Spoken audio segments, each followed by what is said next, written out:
పరిశుద్ధ గ్రంథం ఛానల్ వీక్షిస్తున్న ప్రతి ఒక్కరిని దేవుని పేరిట వందనాలు తెలియజేసుకుంటున్నాం. ప్రేమ, సంతోషము, సమాధానం సదా మీకు తోడేండి నడిపించును గాక. నిన్నటి దినాన ఇర్మియా గ్రంథం 52వ అధ్యాయం చదువుకున్నాం. ఈరోజు విలాప వాక్యములు 1వ అధ్యాయం చదువుకున్నాం. జనభరితమైన పట్టణము ఎట్లా ఏకాకై దుఃఖక్రాంతమాయను, అది విధవరాలి వంటిదాయను. అన్ని జనులలో ఘనతకెక్కినది, సంస్థానములలో రాజకుమార్తె అయినది ఎట్లా పన్ను చెల్లించుచున్నదైపోయిను. రాత్రి అందు అది బహుగా ఏడ్చుచున్నది, కన్నీరు దాని చెంపల మీద కారుచున్నది. దాని వేటకాండ్రందరిలో దాన్ని నోదార్చువాడొకడునూ లేడు.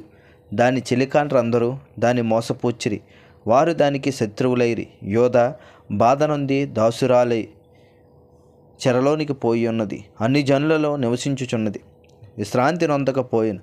దాని తరము వారందరూ ఇరుకు చోట్ల దాన్ని కలుసుకొందరు. నియమక కూటములకు ఎవరును రారు గనుక సియోను మార్గములు ప్రాలాపించుచున్నవి. పట్టణపు గుమ్మములన్నీ పాడైపోయిను, యాజకులు నిట్టూర్పు విడుచుచున్నారు. దాని కన్యకులు దుఃఖక్రాంతులైరి, అది వ్యాకులభరితురాలాయను. దాని విరోధులు అధికారులైరి, దాని శత్రువులు వర్ధిల్లుచున్నారు. దాని అతిక్రమము విస్తారమని యెహోవా దానిని శ్రమపరచుచున్నాడు. విరోధులు దాన్ని పసిపిల్లలను చెరపట్టుకొని పోయిరి. సియోను కుమారి సౌందర్యం అంతయు తొలగిపోయిను. దాని అధిపతులు మేతలేని దుప్పుల వలె ఉన్నారు. వారు బలహీనులై తరుమువారి ఎదుట నిలవలేక పారిపోయిరి. యెరూషలేము పూర్వకాలమున తమకు కలిగిన శ్రేయస్సునంతటినీ జ్ఞాపకము చేసుకొనుచున్నది. దానికి కలిగిన శ్రమానుభవము కాలమునందు, సంచార దినముల యందు సహాయము చేయువారెవరునూ లేక, దాని జనము శత్రువు చేతిలో పడినప్పుడు విరోధులు దాన్ని చూచి విశ్రాంతి నొందిన దినములన్నిటిని బట్టి దాన్ని అపహాస్యము చేసిరి. యెరూషలేము ఘోరమైన పాపము చేసెను, అందుచేతనది అపవిత్రురాలాయెను. దాన్ని గణపరిచిన వారందరూ దాని మానమును చూచి దాన్ని తృణీకరించెదరు. అది నిట్టూర్పు విడుచుచు వెనుకకు తిరుగుచున్నది. దాని అపవిత్రత దాని చెంగుల మీద నున్నది. దాని కడవరి స్థితిని అది జ్ఞాపకము చేసుకొనక ఉండెను. అది ఎంతో వింతగా హీనదశ చెందినది. దాన్ని నాదరించేవాడొకడునూ లేకపోయాను. యెహోవా శత్రువులు అతిశయులుడి చేత నాకు కలిగిన శ్రమను దృష్టించుము. దాని మనోహరమైన వస్తువులన్నీ శత్రువుల చేతిలో చిక్కెను. నీ సమాజంలో ప్రవేశింపకూడదని ఎవరిని గూర్చి ఆజ్ఞాపించుతువో ఆ జనములు వారు దాని పరిశుద్ధ స్థలమున ప్రవేశించి ఉండుట అది చూచుచున్నయే ఉన్నది. దాని కాపురస్తులందరూ నిట్టూర్పు విడుచుచు ఆహారము వెతుకుదురు. తమకు ప్రాణ సంరక్షణ కొరకు తమ మనోహరమైన వస్తువులను ఇచ్చి ఆహారము కొందురు.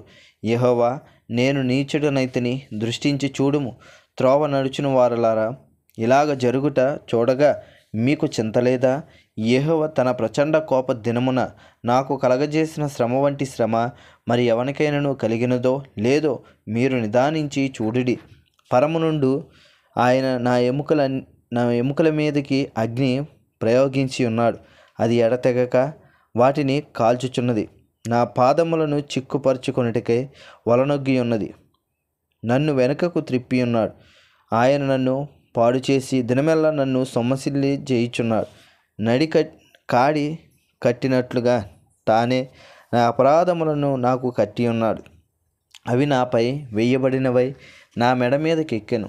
నా బలమును ఆయన బలహీనతగా చేసి ఉన్నాడు. ప్రభువు శత్రువుల చేతికి నన్ను అప్పగించి ఉన్నాడు.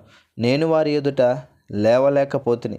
నేను చూచుచుండగా ప్రభు నా బలాఢ్యులనందరినీ కొట్టివేసెను. నా యవ్వనులను అనగదొరుకోవాలనని ఆయన నా మీద నియమక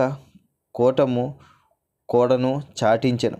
యెహోవా కన్యకైన యోధా కుమారి ద్రాక్ష గానుగలో వేసి త్రొక్కియున్నాడు. వీటిని బట్టి నేను ఏడ్చుచున్నాను. నా కంట నీరు ఒలుకుచున్నది. నా ప్రాణము తెప్పరిల్ల చేసి నన్ను ఓదార్చవలసిన వారు నాకు దూరస్తులేరి. శత్రువులు ప్రబలి ఉన్నారు. నా పిల్లలు నాశనమైపోయిరి. ఆదరించేవాడు లేక సియోను చేతులు చాపుచున్నది.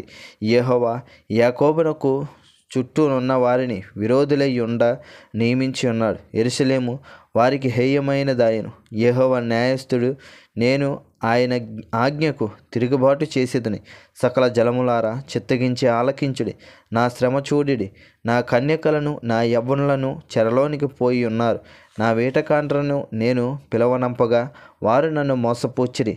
నా యాజకులు నా పెద్దలను ప్రాణ సంరక్షణకై ఆహారము వెతికిపోయి పట్టణంలో ప్రాణము విడిచిన వారేరి. యెహోవా దృష్టించుము, నాకు ఇబ్బంది కలిగను. నా అంతరంగమును క్షోభిల్చున్నది. నేను చేసిన గొప్ప ద్రోహమును బట్టి నా గుండె నా లోపల కొట్టుకొనిచున్నది. వీధులలో ఖడ్గము జననష్టము చేయుచున్నది. ఇండ్లలో నానా మరణకర వ్యాధులున్నవి. నేను నిట్టూర్పు విడిచుట విని నన్ను ఆదరించువాడు ఒకడును లేడాయను.